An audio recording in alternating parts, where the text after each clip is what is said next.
दोस्तों, आपने देखा होगा कि अहमदाबाद प्लेन क्रैश हादसा कितना भयानक था। इस हादसे ने पूरी दुनिया को झकझोर दिया था। इस विमान में 242 लोग थे, जिसमें से 241 लोगों की मौके पर ही मौत हो गई थी, क्योंकि विमान का पारा 1000 डिग्री सेल्सियस था। आप सोचिए, जब इंसान 50 डिग्री सेल्सियस पारा नहीं झेल पाता है तो 1000 डिग्री सेल्सियस में क्या हाल हुआ होगा। जिसके बाद शवों को डीएनए द्वारा पहचान कर परिजनों को दिया गया था। लेकिन विमान में एक ऐसी डिवाइस मौजूद थी जिससे अब ये घटना कैसे हुई इसके बारे में पता चल पाएगा कि क्या वजह थी जिसके कारण प्लेन क्रैश हो गया।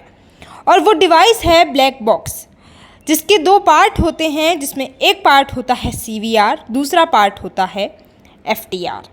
और ये डिवाइस हर उस हवाई विमान में होती है जो कि उड़ाए जाते हैं। आपको बता दें कि ब्लैक बॉक्स एक ऐसी डिवाइस है, यानी कि एक ऐसा उपकरण है जो पायलट और एयर ट्रैफिक कंट्रोल के बीच बातचीत को रिकॉर्ड करते हैं। इसके अलावा और भी महत्वपूर्ण विवरणों को भी रिकॉर्ड करते हैं।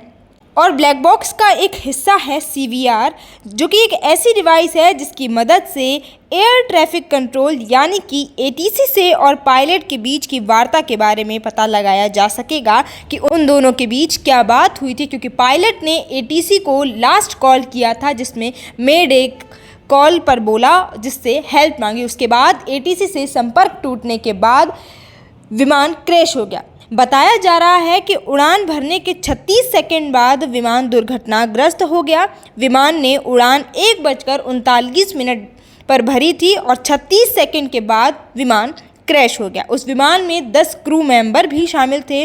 अभी तक ये नहीं पता चल पाया है कि विमान में पहले से कोई समस्या थी या नहीं।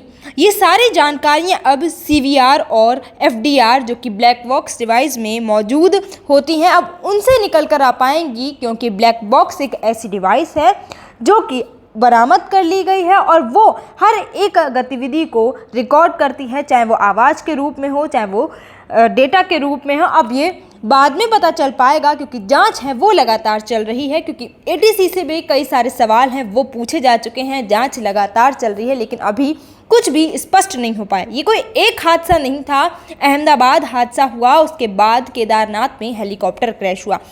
हेलीकॉप्टर में भी 7 लोगों की जान चली गई और अहमदाबाद में 241 लोगों की जान चली गई। केदारनाथ हेलीकॉप्टर क्रैश मामले में भी जांच पड़ताल है वो लगातार चल रही है, और वहीं अहमदाबाद हादसे में भी जांच पड़ताल है वो चल रही है, चाहे वो एटीसी से बातचीत करना हो, चाहे सीवीआर और एफडीआर, जो कि ब्लैक बॉक्स के 2 पार्ट होते हैं, उनसे डाटा कलेक्ट करना हो। अब देखने वाली बात होगी कि क्या वजह है जिस वजह से ये प्लेन हादसे हुए, ये हेलीकॉप्टर क्रैश हुआ, ये निकल कर आएगी।